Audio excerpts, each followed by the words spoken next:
Meu nome é Maria e estou no início dos meus 50 anos. Sou casada com João há 21 anos e nossa vida é, em grande parte, tranquila e feliz.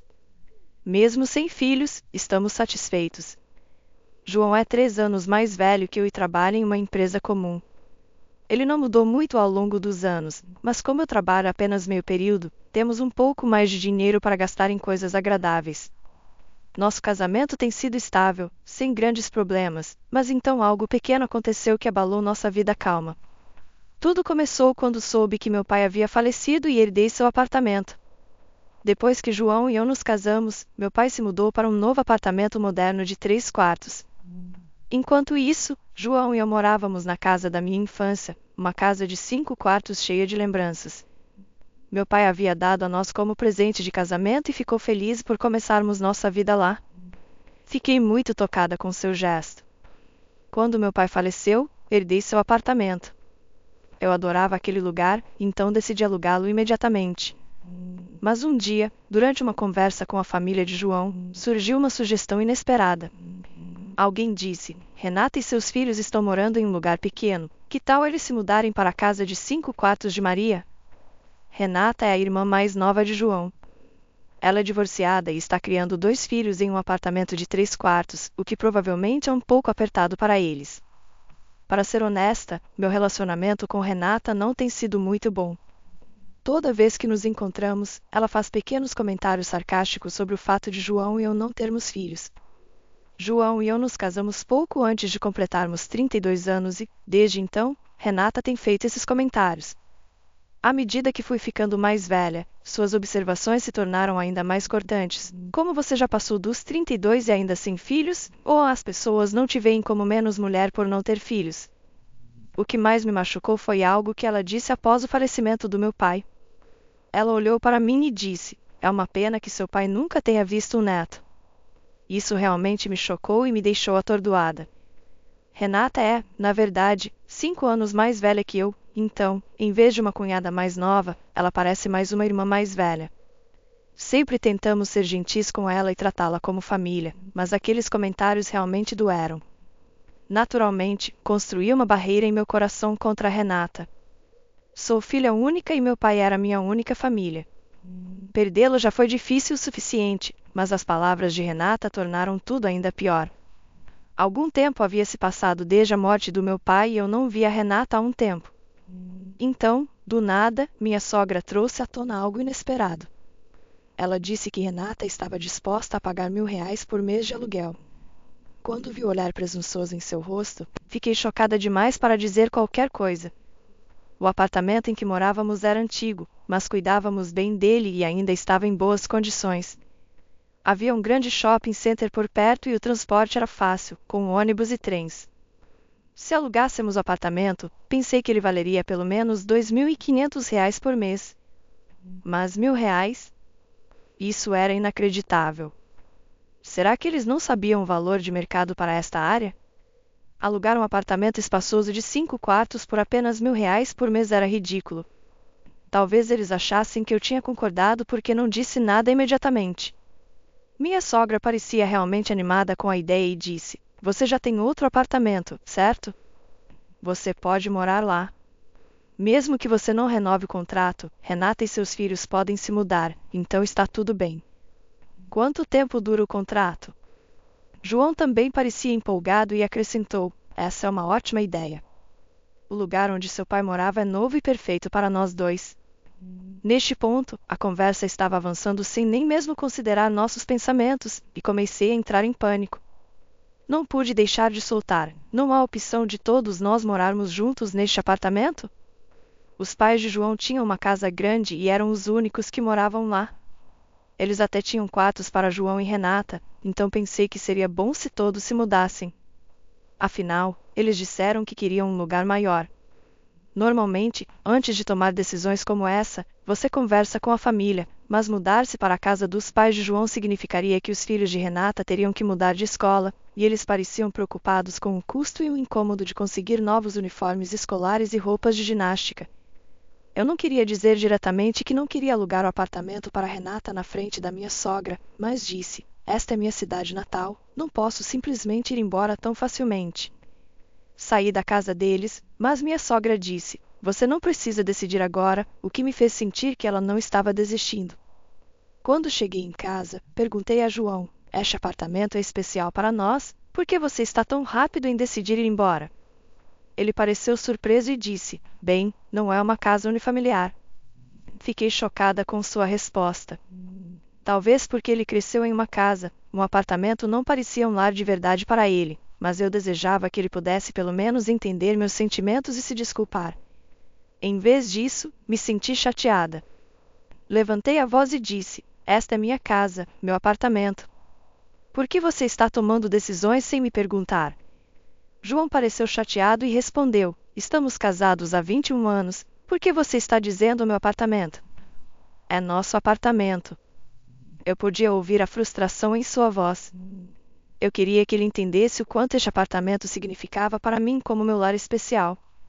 Se ele tivesse hesitado em alugá-lo para sua irmã, eu poderia não ter me sentido tão magoada com suas palavras, mas naquele momento, me senti profundamente ferida. Tentamos conversar calmamente sobre isso muitas vezes depois disso, mas foi difícil. João não parecia entender meus sentimentos de jeito nenhum. Ele começou a me chamar de coisas como gananciosa, teimosa e egoísta. Com o passar do tempo, a distância entre nós permaneceu a mesma. Durante esse período, continuei recebendo mensagens da minha sogra perguntando se havíamos feito algum progresso na mudança. A pressão tanto da minha sogra quanto de João, que não parecia entender minha perspectiva, me desgastou. Senti que estava chegando ao meu limite. Então, um dia, fiquei chocada ao receber um e-mail de Renata. Ela escreveu: "Por que vocês dois, sem filhos, estão se agarrando a um espaço tão grande que não precisam? Apenas saiam." Eu não tinha ouvido falar de Renata desde que começamos a falar sobre o apartamento, e agora ela estava me dizendo para sair.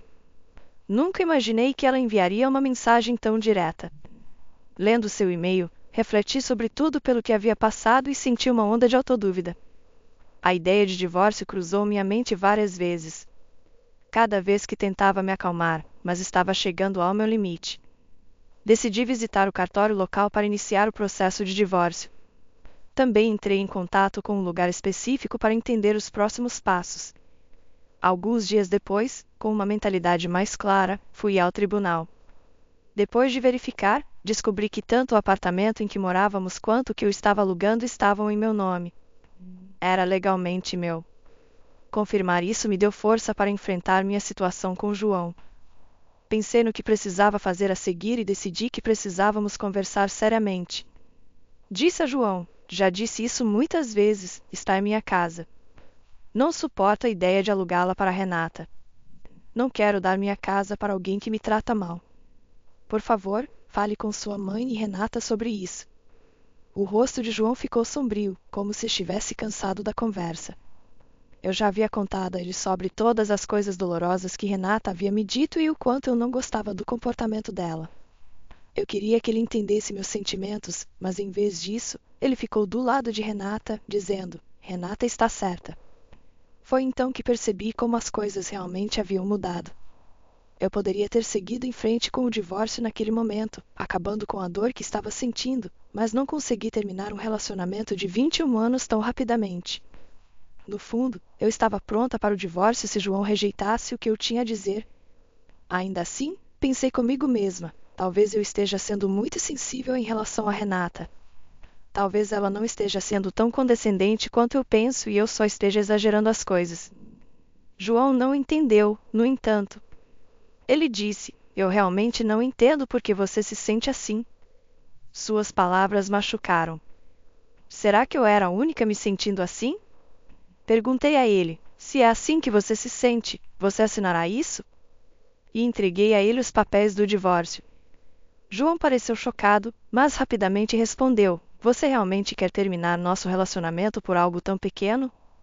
Ele não entendia que não era uma questão pequena para mim. "Estou falando sério", eu disse, olhando-o nos olhos. "Eu me importo com Renata também, mas ultimamente as coisas entre nós mudaram. Não sinto mais o mesmo amor, então estou indo embora."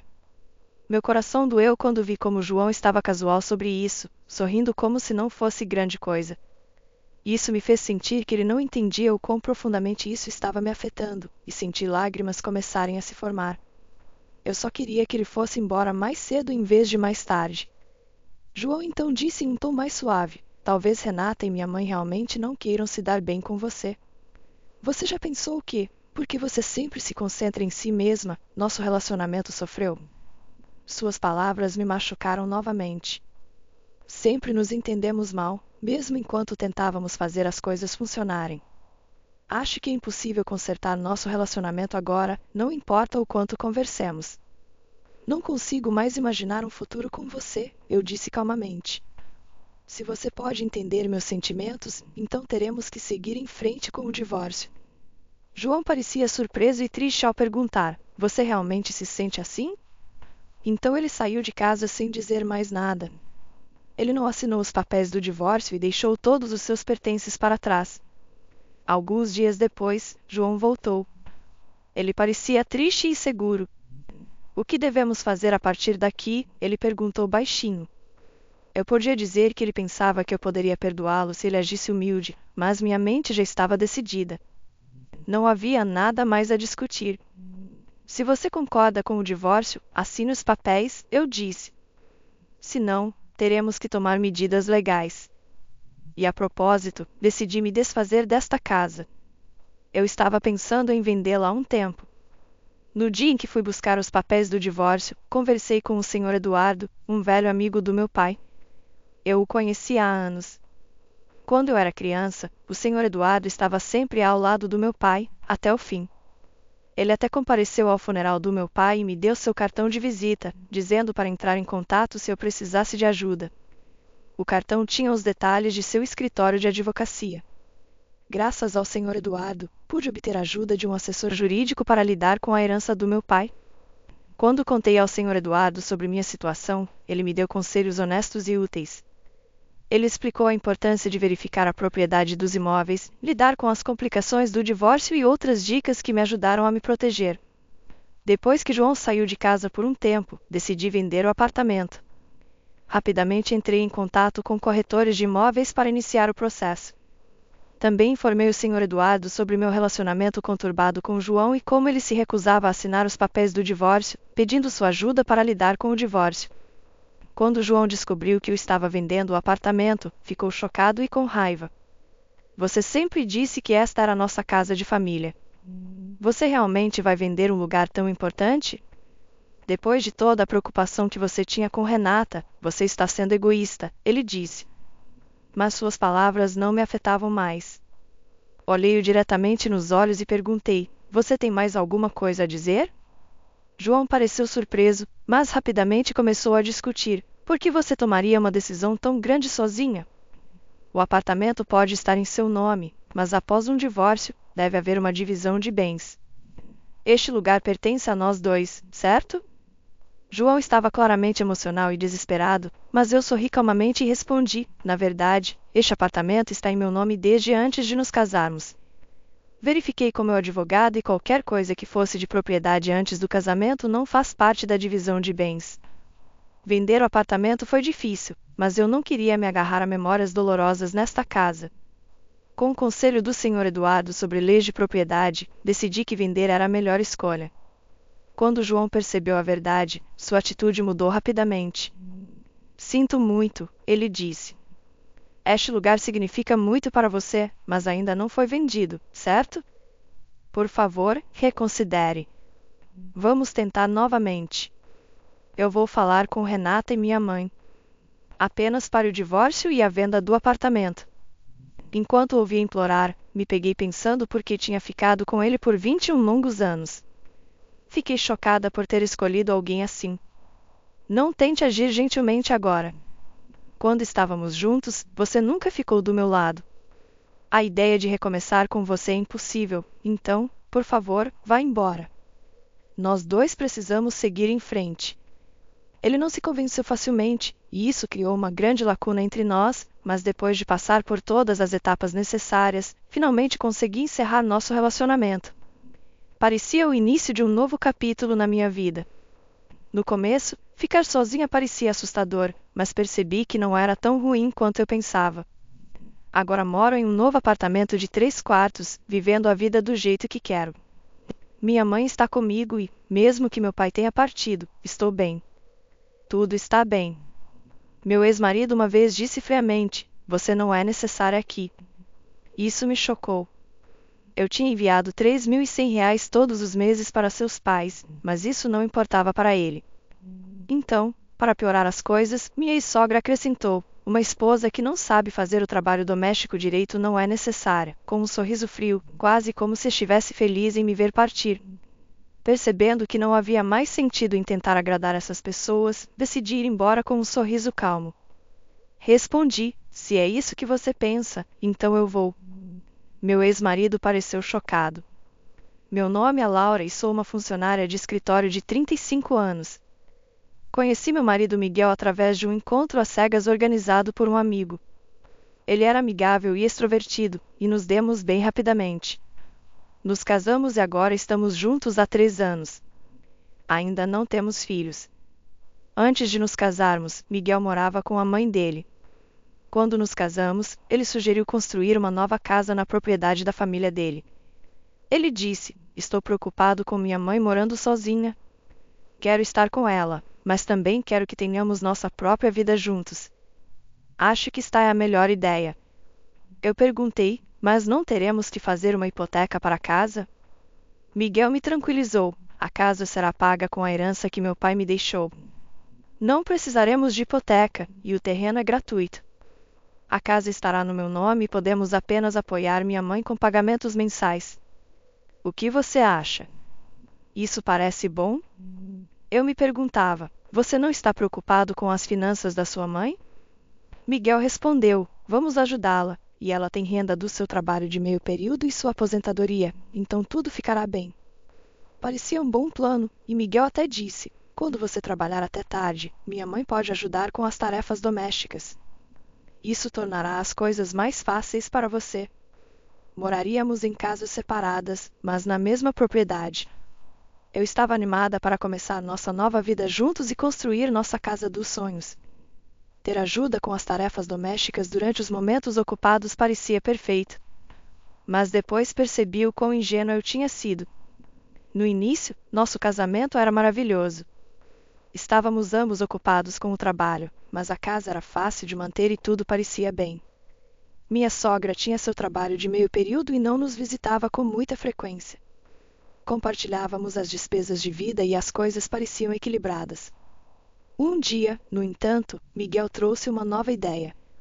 Ele disse: "Vou cuidar de todas as despesas domésticas, então você pode transferir o pagamento regular para minha mãe todos os meses?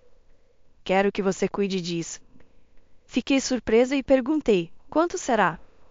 Ele disse: "Talvez cerca de R$ 2.200 por mês." Mas quando fiz as contas, percebi que R$ 2.200 era menos do que estávamos enviando. Então, sem contar a Miguel, decidi continuar enviando R$ 2.800 por mês para a mãe dele. Essa quantia tirava uma grande parte do meu salário, mas com outras despesas como contas de luz, mantimentos e despesas médicas, Miguel ainda estava cobrindo a maior parte dos custos. Seu salário ia para nossa conta conjunta e, a partir daí, eu fazia os pagamentos e adicionava o resto às nossas economias. Esse arranjo funcionou por cerca de 1 ano. No entanto, quando minha sogra deixou seu trabalho de meio período e começou a visitar com mais frequência, as coisas começaram a mudar. Um dia ela disse: "Estou ficando mais velha, então decidi deixar meu trabalho e relaxar." Miguel respondeu: "Tudo bem, mãe. Você não precisa se preocupar mais, estamos aqui para você." "Obrigada, Miguel. Você sempre foi tão gentil", ela disse. No início, era bom ver ele se dando bem, mas então ela começou a criticar a maneira como eu mantinha a casa. "Parece que você não tem limpado direito. Há poeira em todo lugar. Isso é inaceitável." Eu me desculpei: "Sinto muito. Tenho estado ocupada com o trabalho e não consegui acompanhar tudo."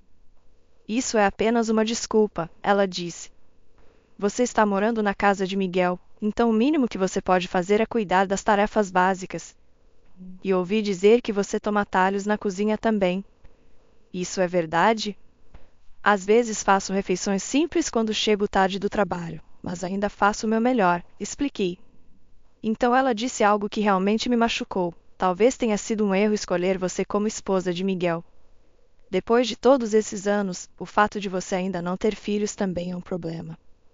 Suas palavras doeram, e percebi que as coisas tinham tomado um rumo sério para o pior.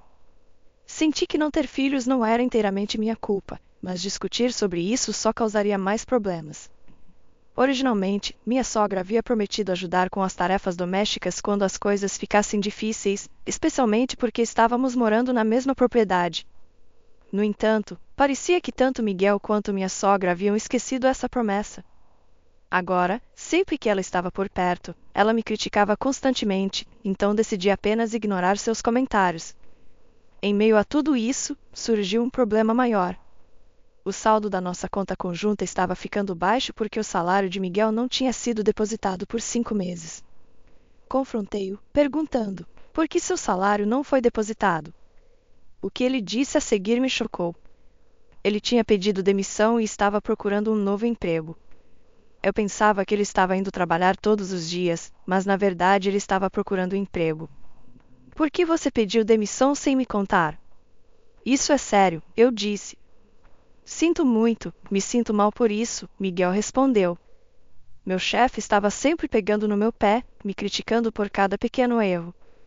Todo mundo comete erros, certo? Mas ele agia como se eu fosse o único. Miguel explicou que um erro que ele cometeu causou um grande prejuízo para a empresa e, embora a maioria dos chefes desse um aviso, o dele não o fez. Eu entendia que seu ambiente de trabalho era difícil, mas como ele já havia pedido demissão, precisávamos descobrir o que fazer a seguir. Você encontrou alguma perspectiva de novo emprego? Perguntei. O problema é que não consigo encontrar um emprego que corresponda às minhas habilidades, ele disse. Neste ponto, você não deveria aceitar um emprego mesmo que não seja ideal? Não podemos nos dar ao luxo de ser muito exigentes agora, sugeri. Mas Miguel insistiu, não, quero escolher cuidadosamente meu próximo emprego, onde planejo ficar até me aposentar. E quanto às nossas finanças? Perguntei.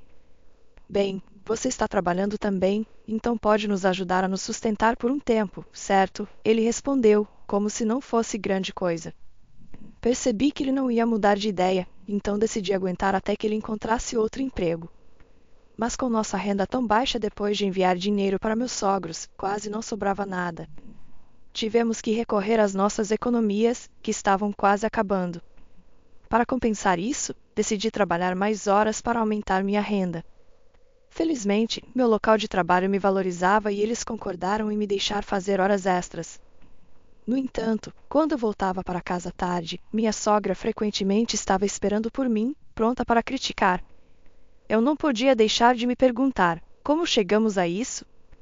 Não posso acreditar que uma nora não faça nenhum trabalho doméstico, minha sogra disse com raiva. Desculpe, é por causa do trabalho, tentei explicar. Fazendo desculpas, saindo para brincar e depois pedindo mais dinheiro a Miguel, ela disse: preciso de dinheiro para as despesas de subsistência e as remessas. Meu salário sozinho não é suficiente, eu disse. Ouvindo isso, minha sogra ficou ainda mais irritada, reclamando de apenas R$ 2.800.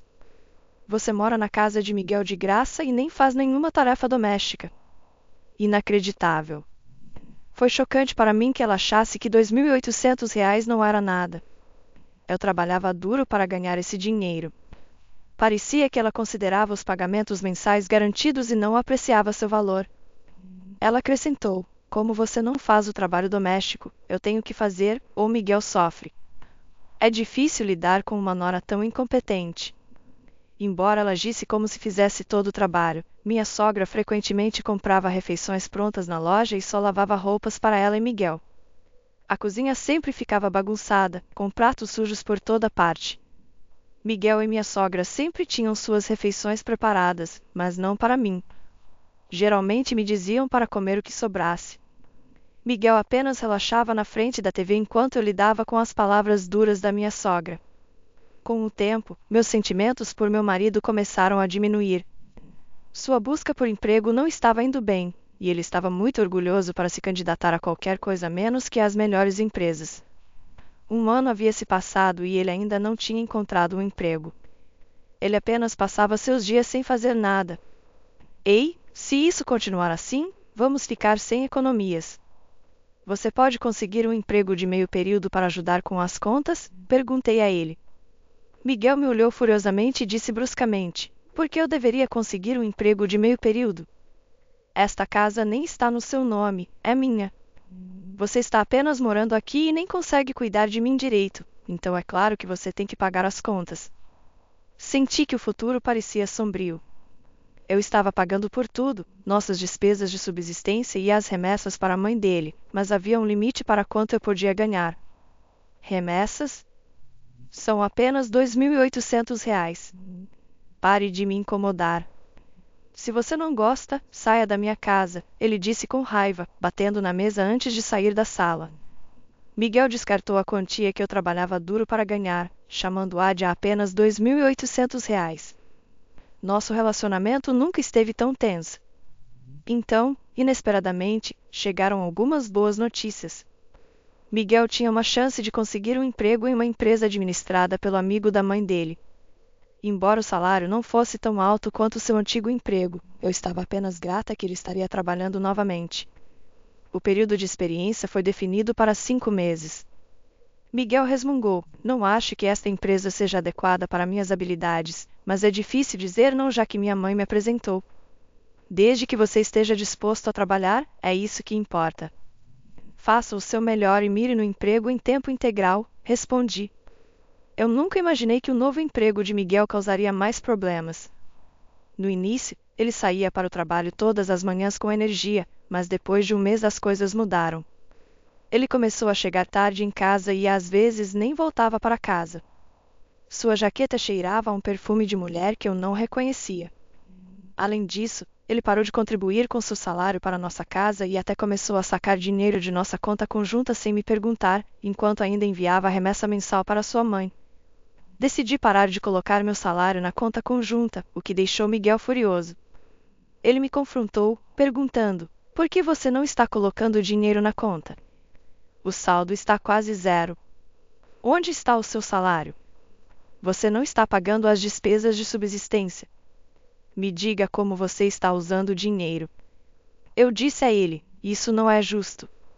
Sou eu a única ganhando e administrando nossa casa. Se você contribuir, eu também contribuirei. Miguel retrucou: esta casa é minha. É natural que você contribua. Fiquei chocada com a forma como ele esperava que eu usasse meus ganhos para seus gastos, pagasse as remessas para sua mãe e cobrisse todas as despesas da casa. Também comecei a suspeitar que ele estava tendo um caso, embora não tivesse provas ainda. Decidi investigar. Como não podia pagar um detetive particular, tive que fazer isso eu mesma. Uma noite, enquanto Miguel dormia, usei sua impressão digital para desbloquear seu telefone. Encontrei mensagens com uma mulher chamada Júlia, e o conteúdo era chocante. As mensagens diziam coisas como: realmente gostei do nosso encontro hoje. Queria que pudéssemos ficar juntos para sempre e você consideraria se casar comigo? Vou me livrar da minha esposa. Espere por mim. Mal posso esperar para começar nossa vida em uma nova casa. Tirei prints e salvei as mensagens no meu telefone. Então decidi descobrir quem era a Júlia. Mas antes que eu pudesse agir, cheguei em casa do trabalho um dia e encontrei malas empilhadas na entrada. O que é tudo isso? Perguntei. Miguel respondeu friamente: decidi morar com minha mãe em vez de com você, já que você não faz o trabalho doméstico. Você tomou essa decisão sem falar comigo. Esta é minha casa também. Você não pode simplesmente tomar decisões assim, eu disse. Ele respondeu: você não tem direito de reclamar, já que estou pagando as remessas e as despesas de subsistência. Posso decidir o que acontece aqui. É melhor com minha mãe por perto, então você deveria ir embora. Para piorar as coisas, minha sogra também se manifestou, dizendo: uma esposa que não faz o trabalho doméstico é inútil, sorrindo como se estivesse feliz em me ver partir. Naquele momento, percebi que era inútil continuar tentando com essas pessoas. Tomei minha decisão naquele instante. Primeiro, por favor, assine isso, eu disse, tirando os papéis do divórcio que eu havia preparado da minha bolsa e entregando-os a Miguel. Confuso, ele perguntou: quando você preparou isso? No dia em que você me disse para sair de casa. Fui buscá-los logo depois que você disse isso, respondi calmamente.